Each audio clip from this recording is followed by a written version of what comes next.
Voilà, shalom tout le monde, bonjour, que la grâce et la paix nous soient données de la part de Jésus. Nous allons partager aujourd'hui dans la catégorie de paroles de sagesse, amen, parce que la sagesse, elle est importante, elle est primordiale. Et pour toute œuvre qu'on conduit, pour tout appel qu'on a, on ne peut pas se passer de la sagesse.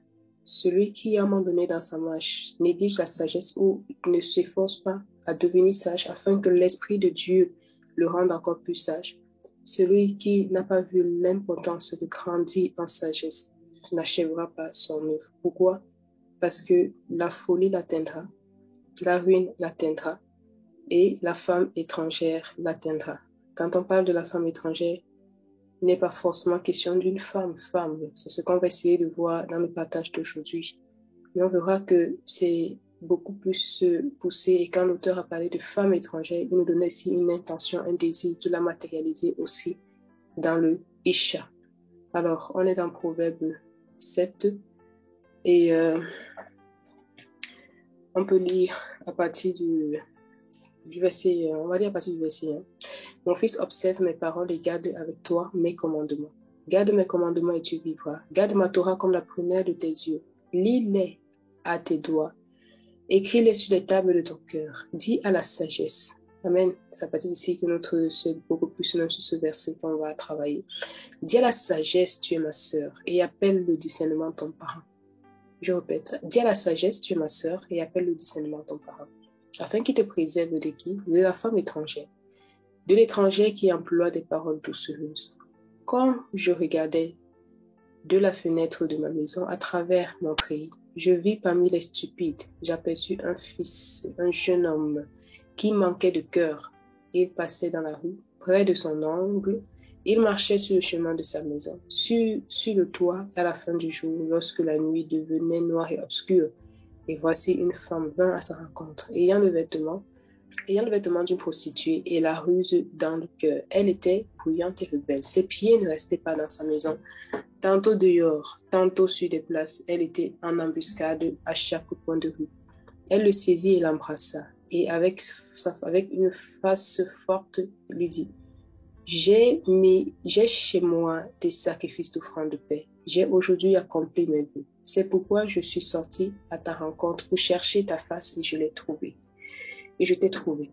J'ai orné mon lit de couvre-pieds, d'étoffes de fil d'Égypte. J'ai aspergé ma couche de myrrhe, d'aloès, de cinnamome. Viens, enivrons-nous d'amour jusqu'au matin. Faisons-nous plaisir avec l'objet aimé. Quand mon mari n'est pas à la maison, il est parti pour un long voyage lointain. Il a pris dans sa main un sac d'argent. Au jour de la pleine lune, il viendra dans sa maison. Elle le détourna par quoi? L'abondance de sa manière de persuader. Elle l'entraîna par ses lèvres flatteuses.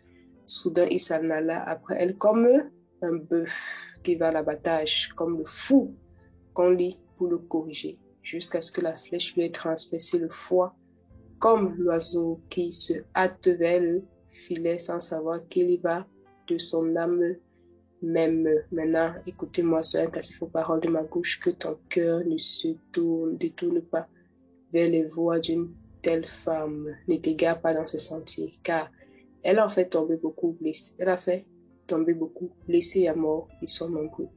Tout ce qu'elle a tué, sa maison est le chemin du Sheol qui descend vers les chambres de la mort. Amen. Alors, on peut bien sûr aussi le prendre sur le plan totalement physique. D'accord. Et là, on va pas forcément le prendre dans ce sens-là, qui est aussi dans lequel on peut aussi ressortir plein de vérités. Donc, la parole nous parle d'une femme qu'on appelle la femme étrangère. Alors ici, Salomon vient pour nous enseigner quelque chose de très fort. Salomon nous dit qu'en fait, pour te préserver de la femme étrangère, il faut que tu sois quoi? Il faut que tu sois sage. Il faut que tu sois sage. La sagesse, la Bible nous décrit parmi les caractéristiques ou bien les manifestations de l'Esprit de Dieu. On nous parle aussi de l'Esprit de sagesse. L'Esprit de sagesse. Donc, quand l'Esprit de Dieu se manifeste en toi dans la sagesse, la Bible l'appelle l'Esprit de sagesse. Et on verra les autres jours que l'Esprit de sagesse vient accompagner ceux qui sont sages. La Bible nous dit que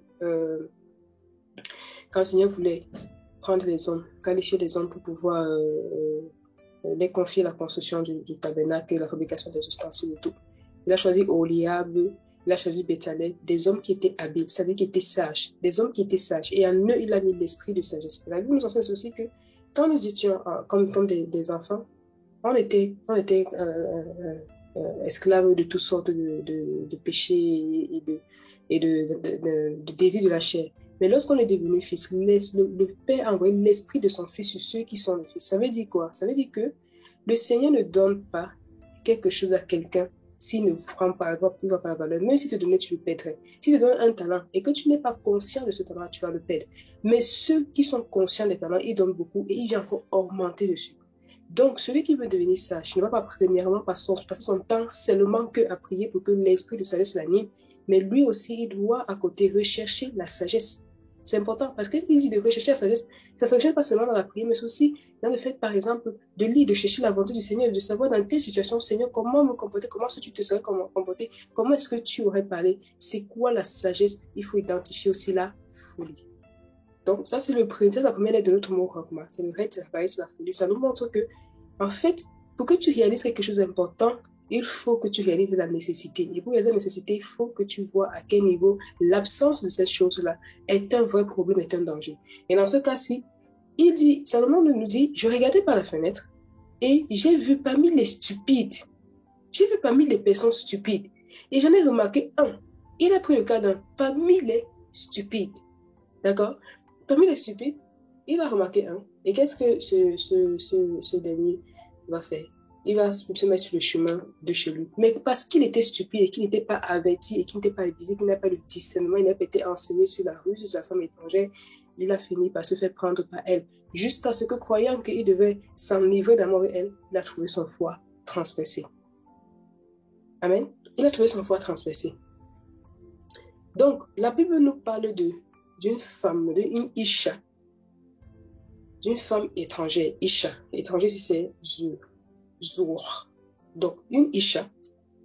Pourquoi la Bible nous présente ici sous forme de Isha? Alors, on a parlé d'un homme, on a parlé d'une Isha. On comprend que le but de la femme étrangère ici, qui représente la ruse, qui représente l'ennemi, qui représente le monde démoniaque, qui représente les démons, c'était de faire quoi? C'était de s'unir avec cet homme.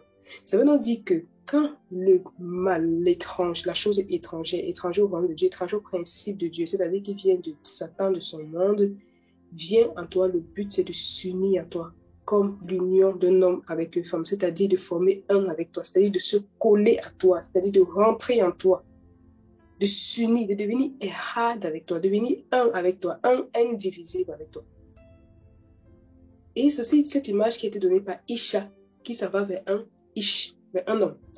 Donc, l'intention tout de suite est dévoilée. Celui qui s'unit à la prostituée va former avec elle un seul corps. Ils sont un seul. Celui qui s'unit à Christ forme avec lui un seul esprit. Alors, la Bible va nous dire, cette intention, son intention de s'unir à toi, n'est pas une intention noble, comme une femme qui serait amoureuse de son mari qui veut s'unir à lui pour le rendre heureuse. Mais l'intention du péché, de la ruse, d'accord, de déploiement de l'ennemi envers toi, envers un chrétien, avec une personne qui a une œuvre, avec une personne qui est serviteur de Dieu, c'est de la battre. Il faut comprendre ça, c'est de la battre. Donc, la femme étrangère, je ne sais pas trop s'il faut commencer par parler de la femme étrangère. Parlons de la femme étrangère. Parlons d'abord de la femme étrangère. Comment est-ce qu'elle manifeste sa ruse? Comment est-ce qu'elle manifeste sa ruse? Alors, la Bible nous informe à partir du verset 11. Quand il dit, la femme, elle est venue à la rencontre.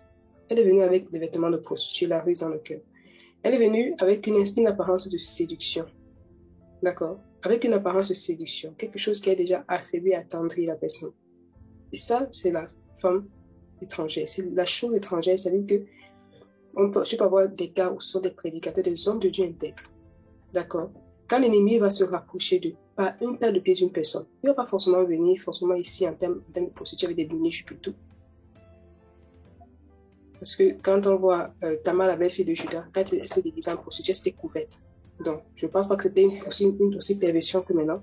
Mais quand l'ennemi a envoyé ses agents, il va venir avec quoi? Il va venir avec la ruse, avec la séduction, quelque chose qui va t'entendre. C'est-à-dire que on peut parfois écouter les témoignages des gens qui sont convertis, qui venaient dans les assemblées en tant que choristes et qui chantaient bien, qui sont décents, qui sont zélés.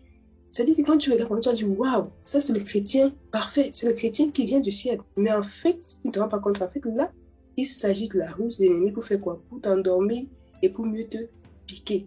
Le but, te tuer. Alors, la Bible nous dit ici que la femme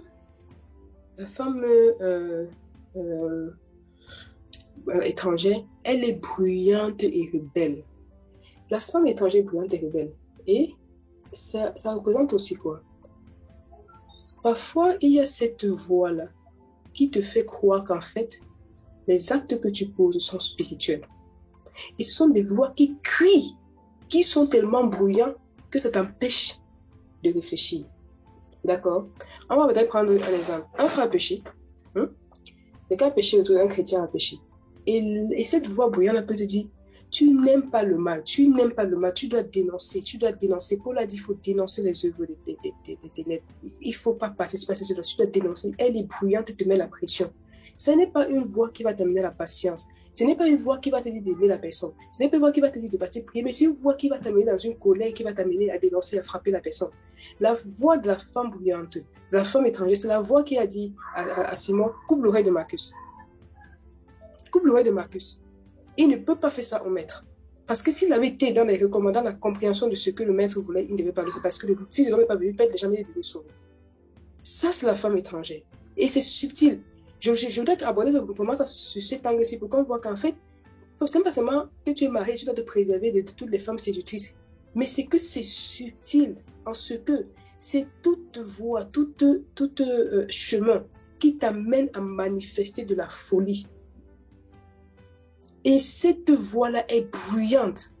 Quand tu es piqué par la jalousie, tu viens à prophétiser sur une seule. Il y a une pensée qui te passe en tête. La femme étrangère vient. Laisse-toi, tu prophétises, laisse-toi, tu prophétises, laisse-toi, tu prophétises. Voilà, regarde d'autres machins, elle te met la pression, elle te met la pression. Lève ton doigt, parle. Soit tu vas me parler. Dans sa femme étrangère. Du coup, tu crois que tu as besoin de faire des choses spirituelles, mais tu es dans la folie. Conduit sous son influence. D'accord? Ça, c'est la femme étrangère. Elle vient, elle est bruyante. Et elle est rebelle en ce que tu n'es pas dans la voie du Seigneur. On a un cas à vivre avec Saül. Quand Saül va partir exécuter la colère de Yahweh contre les Amalécites, il va mettre de côté les vaches grasses et il va tuer les vaches maigres. Pourquoi? Parce qu'il s'est dit, sous la pression du peuple, qui voulait bien sûr manger, mais il est venu, du coup, il dit, j'ai gardé ça pour le sacrifice de l'Holocauste à Yahweh. Est-ce que c'est ce que Yahweh avait demandé? Non, Yahweh a dit que tu voues tout pas interdit. Il fallait vouer tout pas interdit. Il a laissé Amalek le roi. Donc, on voit que la femme étrangère lui a fait croire que, en fait, il devait poser une bonne action. Mais ce n'était pas, c'était de la folie. C'était de la rébellion. Donc, quand sa voix de la femme étrangère, parce qu'elle est rebelle, elle t'amène à la rébellion, même si parfois elle te fait croire que tu fais des choses spirituelles.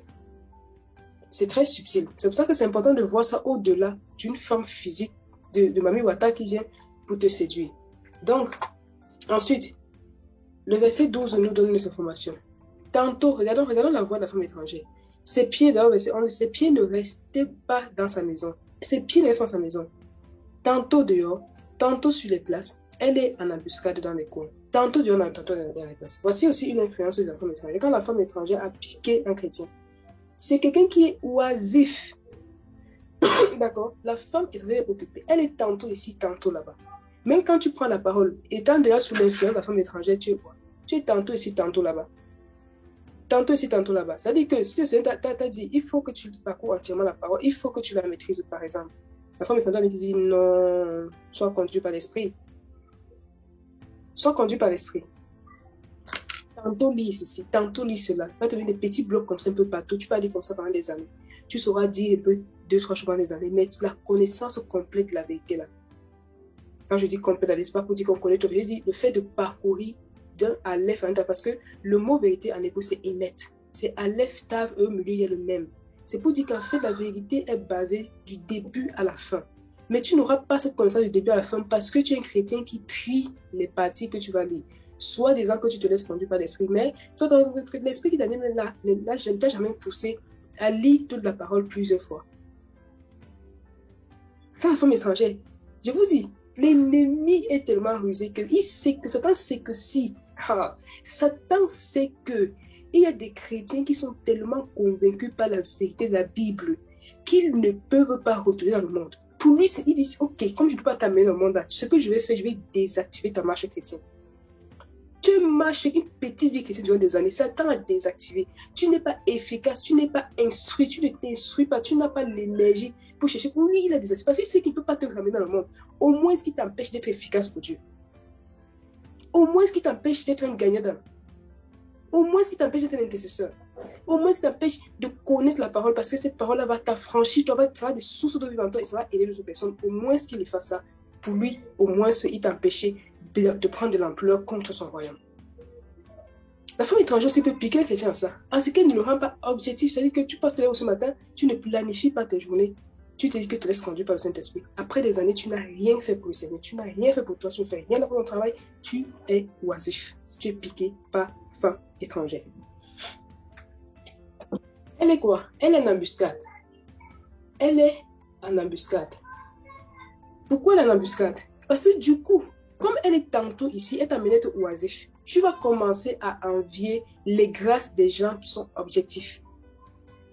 Tu vas commencer à les envier. Et tu vas commencer à souhaiter que malheur arrive. Tu vas commencer à souhaiter qu'ils se plantent. Jusqu'à le jour où tu entends qu'ils se sont trompés dans la prédication, dans la prophétie, tu seras le premier à les dénoncer. C'est la jalousie en fait qui te ronge.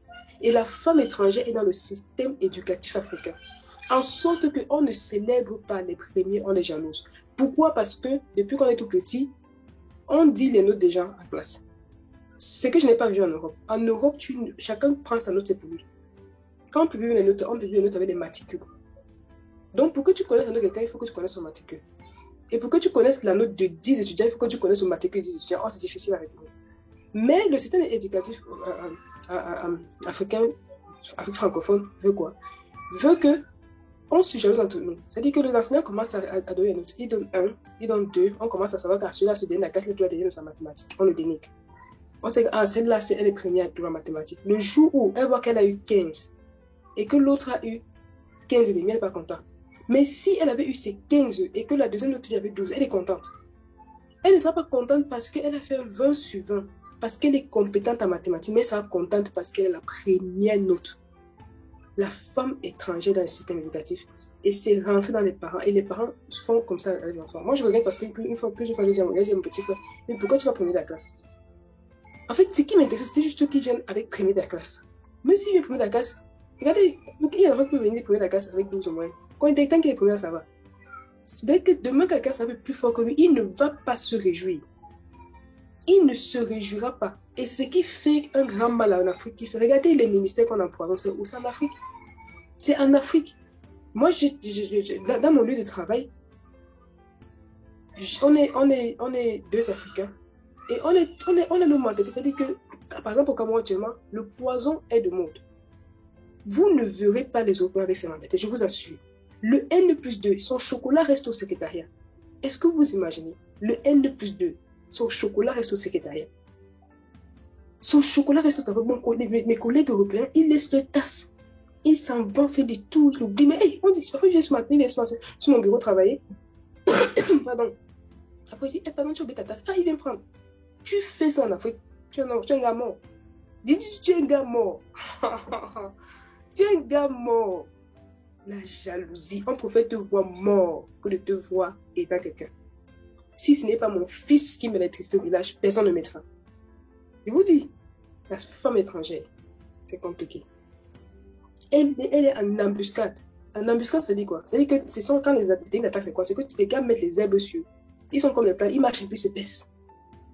Après, quand les gars sortent, tu vois qu'en fait, ce n'était pas des plans, ils avaient des armes à la main. C'est de l'hypocrisie, c'est la ruse. Dans le but d'attaquer l'ennemi lorsqu'il s'attend de moi. Pardon. Autre ruse de la femme étrangère, c'est quoi? Elle le saisit et l'embrassa avec une face forte et dit: j'ai chez moi des sacrifices d'offrande de paix. J'ai toujours accompli mes vœux. Voilà. L'autre ruse, c'est quoi? C'est qu'elle a venu l'embrasser. Elle a venu lui montrer la tendresse. Le baiser de Judas, c'est philéo. L'amour qui est manifeste. Le baiser de Judas, c'est philéo. Heureusement que le Seigneur était la sagesse incarnée. Il a pu discerner. Sinon, il n'aurait jamais discerné. Les autres disciples n'avaient pas discerné. Judas ce trésorier de la tribu de Juda. Comment? Qui? Lui? Non. Personne ne pouvait imaginer. Judas qui a dit que ne gaspillez pas le parfum, donnez l'argent aux pauvres. Quand l'ennemi veut suivre la ruse là. C'est pour ça que la femme étrangère est une menace pour tout le monde. Je dis pour tout le monde. Et encore plus pour ceux qui sont conducteurs d'œuvres. C'est pour ça que beaucoup d'œuvres n'arrivent pas à bout. Beaucoup d'œuvres n'arrivent pas à bout. Beaucoup de mains n'achèvent pas ce qu'ils ont commencé. Parce qu'à un moment donné, ils ont été négligents sur la sagesse. À un moment donné, ils se sont appuyés sur leur propre pouvoir. C'est pour ça que Proverbe 3, le verset 3 et le verset 5 et 6 dit ne te confie-toi en Yahweh de ton cœur, ne t'appuie pas sur ton propre discernement. Confie-toi en Yahweh de ton cœur, t'appuie pas sur ton propre discernement. Recommande-lui chacune de tes voies, toutes tes voies, et il dirigera tes pas. Ne t'appuie pas sur ton discernement. Même si ce qui semble discernement, le jour où ça se gâte, le jour où le cas de la personne se gâte et qu'il commence à être un ennemi, s'il te plaît, avertis-moi et que j'écoute. Parfois aussi, quand le Seigneur nous avertit, on dit non, Seigneur, vraiment, Seigneur, non. Moi, j'ai été victime. Ça m'a mis en garde, papa. De choisir, Seigneur, tu vois, non, Seigneur, c'est rien. Quand ça m'a piqué, je comprends. J'ai compris. Mais ça aurait pu être dans une situation plus grave. Il y en a qui ont perdu leur vie parce que le Seigneur les a mis en garde. Ils n'ont pas écouté. La femme étrangère est une menace, sera une menace jusqu'à ce qu'on quitte la terre. C'est pour ça qu'il faut être conscient de ces choses-là. Les Sambalais est obligeables lorsqu'un ennemi construit un muraille. La première chose qu'ils ont fait, c'était la ruse. Nous devons venir construire. Pourtant, ils étaient jaloux. Heureusement que Néhémie est un homme sage. Il a dit non. L'œuvre de notre Dieu, ça nous concerne. On ne va pas vous associer à ça. Ils sont venus dire que non. Comme elle a dit, c'est l'embrasser. Elle a dit, on a offert des sacrifices d'offrande de paix depuis. Ils ont dit que non, on a toujours sacrifié. Ils ont pris ça. Le nom de Yahweh, ils ont mis dessus. Que non, nous, on est le même Dieu. On rend culte ensemble. Et qu'est-ce qui s'est passé? Heureusement, Néhémie a été intelligent. Elle a commencé par lui montrer quelque chose qu'elle savait que ça pouvait passer. La femme étrangère. Ensuite, la femme étrangère. Regardez un peu si un truc que je vais dire. C'est quoi? C'est que la ruse de l'ennemi, c'est quoi? C'est de susciter les gens pour te piquer, te blesser. Et lorsque tu es blessé, il peut encore susciter les gens pour venir te consoler. Et la femme étrangère vient l'embrasse. Peut-être qu'elle l'embrasse parce qu'elle l'a observé, puisque tu es en embuscade. Elle a vu que c'est un gars qui est lui seul. Il aime lui être seul. C'est un gars qui est seul. Il est seul. Il n'écoute que Dieu, il est seul. C'est un gars qui est seul. Et peut-être qu'elle a vu que dans son passé, elle a beaucoup été blessée. C'est un gars qui a des échecs et tout. Elle dit non, je viens d'abord, je l'embrasse. Je lui dis, comme tu vois là, moi je suis une personne sérieuse. Je ne vais jamais te décevoir. Dieu a accompli tous mes vœux. Elle a commencé à le accomplir. Dans ce qu'il aimait, c'était tellement entendre. Donc, ce n'est pas tous les bras qui sont tendus à nous qui sont les bras qui viennent de Dieu. Mais je ne dis pas qu'il faut commencer à soupçonner tout le monde de mal. Mais il faut appliquer Proverbe 3. Il faut qu'on s'efforce à appliquer Proverbe 3 qui dit ne t'appuie pas sur ton propre discernement. Confie-toi. Mais recommande chacune de tes voies. Chacune de tes voies, c'est dans ce que même tu sais faire. C'est dans le partage de la parole que tu sais faire. C'est dans la cuisine que tu sais faire. C'est dans l'aide aux gens que tu sais faire. Chacune de tes voies, nous devons nous efforcer à impliquer le Seigneur dans chacune de nos voies. Amen. À lui demander son avis pour qu'il dirige nos pas. Parce que le Seigneur voit là où nous ne voyons pas. Alors, on est au verset 15. C'est pourquoi je suis sorti à ta rencontre. Elle lui dit, c'est pourquoi je suis sorti à ta rencontre. Pour chercher ta face et je l'ai trouvée. Oh là là là là là là là là. Que cette phrase n'a pas détruit plein de ministères. Je vous dis. Il y en a. Et je ne sais pas si c'est intentionnel. Il y en a qui, souvent, quand tu partages la parole comme ça, qui ont envie de te dire vraiment aux États-Unis où je suis, je n'ai pas entendu un message comme celui que tu prêches. Faisons quoi prédicateur qu'il est le seul à prêcher ce message-là. Je vous assure. Quand il y a quelqu'un qui est un prédicateur, je me suis dit, mais il y a derrière des gens aux États-Unis qui prêchent la vérité. Il y en a quand même qui prêchent la vérité. Dit qu'il y a aux États-Unis, il y en a pas. C'est lui fait croire qu'en fait, dans cette génération, c'est le gars les Jean-Baptiste, c'est un Abraham. Et n'ayons pas la prétention de croire que nous sommes parfois des seuls à avoir une certaine catégorie de population. N'ayons jamais cette prétention. Parce qu'avant que le Seigneur nous parle de Balaam dans le livre de Nombre, je vous assure, quand on lit de Genèse jusqu'à avant l'histoire de Balaam, on ne peut pas imaginer qu'en dehors d'Israël, il y a quelqu'un qui connaît le Seigneur. Avant que le Seigneur nous parle des disciples qu'on rencontre, nous avons rencontré quelqu'un qui chassait les démons. On les a arrêtés. Comment il a eu la révélation de son côté il chassait les démons au nom de Jésus. Si la Bible ne mentionne pas, on va croire que non, ce sont seulement les disciples qui avaient cette révélation. Donc, la femme étrangère remplit les prédicateurs de ces paroles-là. Oh non! Pardon pour le bruit. Oh non, il y a des gens qui viennent sur ta chaîne chercher le message qu'ils vont prêcher. Quand on te dit ça, tu commences, on te pique. La femme étrangère, c'est de pour te piquer. Il faut renoncer à ça. Il ne faut jamais avoir la prétention qu'on est des seuls. Elle dit, je t'ai cherché. Elle dit, je t'ai cherché, je t'ai trouvé. J'ai cherché ta femme depuis là, que je suis aux États-Unis, je suis au Canada, je suis en France, j'ai cherché un message comme le tien là. Je n'ai pas trouvé. J'ai quitté les îles, j'ai quitté les îles de la terre pour venir te voir. Le gars s'est dit, waouh, c'est bon, on va passer à prêcher. Parce qu'il s'est dit que là-bas, il n'y a pas quelqu'un qui a eu le message qu'il a eu là. N'ayons pas la prétention là. N'ayons pas la prétention parce que Habakkuk est un contemporain de Jérémie. Mais Habakkuk n'a pas connu un ministère public. Quand on lit le livre d'Habakkuk, Habakkuk, c'est une conversation entre Habakkuk et Dieu. C'est une conversation entre Habakkuk et Dieu. Il dit, Seigneur, jusqu'à quand est-ce que le mal va triompher tout? Seigneur, il faut que tu viennes agir. Et le Seigneur lui dit, je vais susciter, je vais faire une chose que si on vous dit seulement, vous n'allez pas croire. Il commence à louer Babylone. Il dit, je vais faire monter une armée de nord. Il s'appuie sur son orgueil, sa force et son souffle. Tout le Seigneur commence à donner les éloges. Alors qu'on dit, ok, j'ai compris, mais quand même une nation comme ça, elle va quand même venir, Seigneur, je viens de dire que ne dérange pas. Après là, je vais aussi juger cette nation. Donc, si celui dit ce que je t'ai dit là, grave-le. Pourtant, celui qu'on voyait, c'était Jérémie. Et on voyait tellement Jérémie que Jérémie s'est dit à un moment donné, je suis le seul. Il ne faut pas avoir la prétention qu'il y a un message qu'on a tout seul. Ok, donc le verset 22 nous dit, soudain il s'en alla, comme un bœuf qui va à l'abattage, comme le fou qu'on lit, pour le corriger, jusqu'à ce que la flèche ait transpercé le front. Et la Bible nous dit ici que lorsque cet homme, ce prédicateur, ce frère, a laissé toutes ces paroles de la femme étrangère rentrer en lui comme un venin, ça l'a asphyxié. Finalement, qu'est-ce qu'il a fait? Il a trouvé la mort. Donc, c'est important de comprendre que on est en guerre, on sera en guerre. Le monde des ténèbres sera en guerre contre nous, on sera en guerre contre nos ténèbres.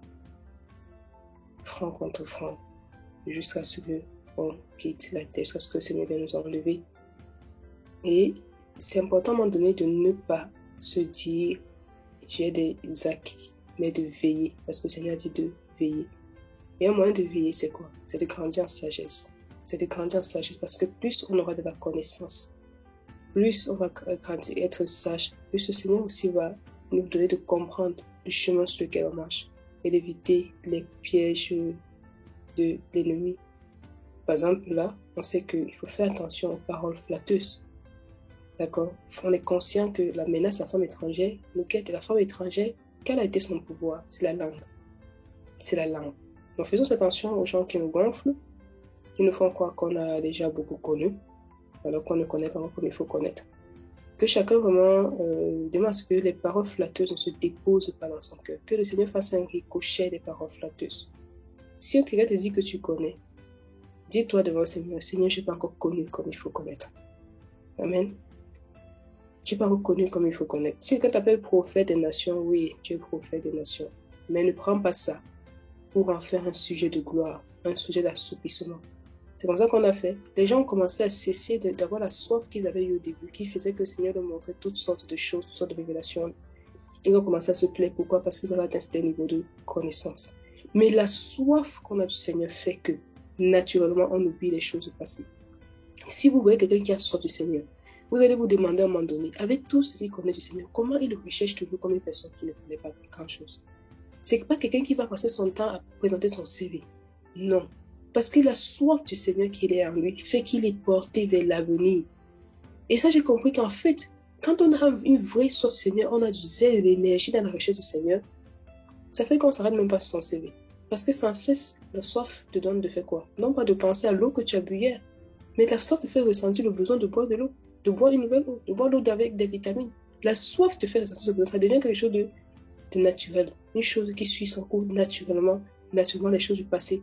Ton CV, tu ne fais pas l'effort de le mettre derrière toi, tu le mets derrière toi naturellement par l'effet de la soif qui t'anime. Alors, on va juste s'intéresser rapidement au mot, on a parlé de la femme Isha, la femme étrangère. On a vu un peu ce que c'était. Maintenant, prenons quelques éclairages sur le mot qui est utilisé pour étranger, Zour. Donc ça, on l'aura sur une image. Donc, on a premièrement, ici, la signification de ce mot nous parle du zaïn, du vav et du riche. Alors, ces mots nous donnent simplement l'intention de la femme étrangère. Regardons de plus près. Le zaïn nous parle de l'épée, de l'arme. D'accord? Ça nous montre que la première chose que la femme étrangère vise, c'est quoi? C'est l'épée. C'est la parole. C'est ce que le Seigneur a établi. C'est ce que tu as compris, la parole du Seigneur. Pourquoi? Parce que si dans ton cœur, la vérité biblique ne peut pas être changée, l'ennemi ne peut pas la changer, qu'est-ce qu'il peut faire? Il peut modifier, il peut venir interagir sur ta foi. Parce que la foi va naître de ce que tu as compris. La foi va naître de ce que tu as compris. Et la vertu va être ce que tu as augmenté sur la foi. Donc ça veut dire que sans la foi, nul ne peut être agréable au Seigneur. Sans la foi, tu ne peux rien faire. Tu ne peux avoir aucune marche chrétienne. Donc, l'ennemi, sachant ça, qu'est-ce qu'il a fait? Dans le jardin d'Éden, qu'est-ce qu'il a fait? Il est venu pour toucher à ce que Ève avait compris de la parole. Ève avait compris de ce qui lui avait été enseigné. Il est venu toucher à sa foi. Voilà pourquoi le Seigneur va dire dans Luc 22, au verset 31 à Pierre, que Simon, Satan t'a réclamé pour te cribler comme du froment. Mais moi, j'ai prié afin que quoi? Afin qu'il ne te crible pas. Afin que ta foi ne défaille pas. Et le Seigneur lui dit quoi? Et une fois que tu seras converti, s'il te plaît, n'oublie pas qu'il y en a aussi qui ont besoin d'être affermis parce que l'ennemi, c'est qu'il a essayé de faire avec toi, il va essayer de le faire avec qui? Avec d'autres personnes. Donc, c'est important qu'on sache que si Satan peut venir changer dans ton cœur la vérité biblique, il peut venir changer la foi que tu as mis dans la vérité biblique. Pourquoi? Parce que c'est avec la foi que David a vaincu Goliath. Matérialisé comment? Dans le torrent, il a pris Saint-Pierre. Dans l'eau de la parole, il a pris ce qu'il a compris. C'est ce qu'il a compris de la parole qui a permis qu'il puisse faire quoi? Vaincre Goliath. C'est important que cette image-là reste. Ce n'est pas, la foi ne vient pas de la parole. La Bible dit que la foi vient de ce que tu as entendu, tu as compris de la parole. Parce qu'on peut lire, beaucoup peuvent lire. On peut lire là, ne t'ai-je pas dit que si tu crois, tu verras la gloire de Dieu. On peut même le réciter. Mais combien de personnes ont foi dessus, ont la foi dessus qui manifestent ça, ont la foi dessus qui font de ça un miracle dans leur vie. C'est là on verra que réciter la Bible, c'est très bien. Avoir foi en ces paroles, c'est ça qui te donne la vie. Amen. Et donc, ensuite, la deuxième lettre de notre mot étrange, c'est le vav. Le vav est très, très, très important. Je vous dis pourquoi. Le vav nous parle du clou, nous parle de la souffrance, nous parle du shin. D'accord? Le Seigneur attache aussi ses récompenses à quoi? Le fait de passer par un renoncement à soi. C'est du shin, par un certain effort. Le Seigneur dit, vous me ferez le tabernacle. Vous me ferez le tabernacle, c'est Asa. Asa nous parle du shin. Le shin, c'est l'effort que tu vas fournir pour comprendre la parole. Tu ne dois pas t'asseoir là et désirer le pain de la paresse et croire que non, des révélations vont venir juste quand tu vas peut-être juste lire comme ça et tu ne vas pas passer ton question au Seigneur. Tu vas parler un peu en profondeur pour regarder, Seigneur, le mot c'est étudié, ça veut dire quoi? Pour avoir d'autres révélations, d'autres compréhensions. Tu ne vas pas partir dans d'autres versets bibliques, d'autres passages, chercher la vérité, parce que la vérité en hébreu c'est émettre, n'oublions pas. C'est Aleph même Tav. Et c'est encore d'autant plus important que quoi? Oh, je veux juste dire ça rapidement. Lorsque l'alphabet hébraïque a 22 lettres de base, lorsqu'on considère les 22 lettres, ça veut dire que la moitié c'est quoi? C'est la 11e lettre. La 11e lettre c'est le Kaf. D'accord? Elle a 4 lettres finales. On parle du même sophite, du Kaf sophite, de Tzadé sophite, du Nun sophite. Donc on associe ces 4 aux 22 lettres. On est à combien? On est à 26. La moitié de 26 c'est quoi? C'est 13. 13, la 13e lettre c'est le Nun. Or, j'ai dit que entre le Kaf c'est la 11e lettre. Le Nun c'est la 13e lettre. Et il y a une lettre au milieu c'est quoi? C'est la 12e lettre. C'est le même. Ça veut dire que le même est réellement même le milieu. D'accord? Le même est réellement le milieu parce qu'il se situe entre la 11e lettre qui est le milieu si on tient compte de 22 lettres. Et il se situe entre la 11e lettre et la 13e lettre qui est le Nun si on tient compte de quoi? Des 26 lettres. Du coup, lorsqu'on nous parle de Aleph, Atav et qu'on a même, on comprend que la vérité biblique doit parcourir toute la parole et être ferme, être trouvée vraie. Être trouvée vraie. C'est pour ça que c'est important de ne pas se tromper, pas de fausses menaces. Parce que, pas de fausses espoirs, fausses espérances. La femme étrangère, c'est qu'elle vise aussi, c'est quoi? C'est qu'elle vise aussi, c'est quoi? C'est relâcher tes bras. C'est de te faire manger le pain de la paresse. Beaucoup de chrétiens aiment ça, le pain de la paresse. Dans au boulot, c'est dans la parole. Si le Seigneur vient et te dit, je te donne la connaissance de la parole, la connaissance de la parole, pas imposition des mains. Ah oui, Seigneur, mais si le Seigneur te dit, je veux que tu lèves à 2 heures, quand tu as mon sommeil, là, tu mets tes pieds dans l'eau, tu cherches, tu résistes au sommeil. Tu t'assois, tu creuses, tu vas en profondeur. Non, Seigneur, c'est dur. Comme c'est dur là aussi, comme tu ne connaîtras pas ce que le Seigneur veut que tu toutes les choses nous sont données par grâce. Et il y a des choses que la grâce du Seigneur récompense les efforts. Il ne faut pas oublier ça. La grâce du Seigneur aussi récompense les efforts. La grâce du Seigneur récompense les efforts. C'est pour ça qu'il dit que si tu vaincras, si celui qui vaincra sera, je lui donnerai une couronne, je lui donnerai un nom nouveau, je lui donnerai. Parce que la grâce du Seigneur récompense les efforts. Nous n'oublions pas. La grâce du Seigneur ne veut pas tout dire que tu as croisé les mains et puis tout est venu comme ça. Tu n'as pas eu, choisi tes parents, c'est la grâce, tu n'as fait aucun effort, c'est comme ça. Maintenant, pour que tu puisses avoir certaines choses, la grâce du Seigneur sera la récompense à tes efforts. N'oublions pas aussi ça. Alors, la femme étrangère, lorsqu'elle parle le fait qu'elle veut t'enlever la notion de la difficulté, de la souffrance, de l'endurance, de la persévérance, va faire que tu vas tout le temps te plaindre tes épreuves, le Seigneur va les retirer, alors qu'il devait te bénir après ça. Va faire que comme tu n'auras pas de bénédictions, tu vas commencer à devenir jaloux, envieux. Et quand tu vois la sœur qui est mariée au frère et qui connaît la parole, tu te dis, oh, pourquoi ce n'était pas moi? Toi-même, tu es marié, mais pourquoi tu ne pries pas pour que tu grandisses dans la connaissance de la parole et que ton mari avec? Parce que si vous devenez un puits qui déborde, votre débordement va forcément aider les gens. Mais non, on veut, quand la sœur a vu le frère concernant 2 versets, elle a fléchi ses genoux, elle a prié pour que le Seigneur donne au frère un cœur qui aime, tu n'étais pas là. Aujourd'hui que tu vois les fruits, tu remets à sa place. Pareil aussi pour les frères. Quand tu vois un frère à une femme qui a une grâce par rapport à la parole, le chant et tout ça, tu n'étais pas là quand le frère encourage sa femme à aller de l'avant. Tu n'es pas là quand il prie jeune pour sa femme. Tu veux seulement voir les fruits. Tu veux seulement manger les fruits. Tu veux aimer que ce soit dans ta femme. Non. Ce que tu vois, c'est une partie de l'iceberg.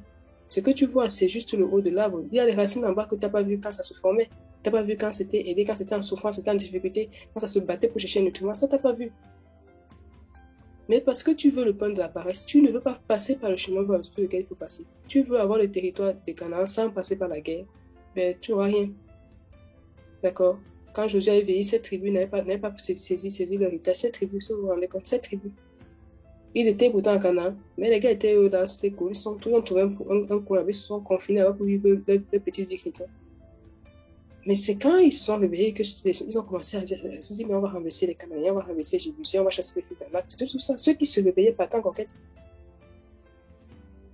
D'accord? Mais sinon, tu vas rester là, tu ne veux pas conquérir, tu ne veux pas te battre, tu vas envier Judas qui a déjà pris possession de sa terre. Tu vas envier Caleb qui a déjà pris possession de sa terre. Tu vas envier Josué qui a déjà pris possession de sa terre. Mais toi-même, il faut retrousser les manches. Et dans la dernière lettre, c'est le Resh. Le Resh nous parle du chef de la tête du conducteur. Et la femme étrangère, ce qu'elle veut, c'est quoi? C'était conduire. La preuve, elle a tenu la main du jeune homme, elle a amené chez elle. Donc, voilà, espérant que ce partage nous dans la vie, que le Seigneur soit béni et qu'on retienne que ne nous appuyons pas sur notre. Premièrement, la femme étrangère, c'est une menace qui va toujours nous guider. Parce qu'elle est rusée, elle adaptera sa ruse en fonction de la connaissance qu'on aura. Voilà pourquoi il faut grandir aussi dans la connaissance. Il faut grandir dans la sagesse, il faut grandir dans le discernement. Il faut grandir dans la marche avec le Seigneur, le fait d'être flexible.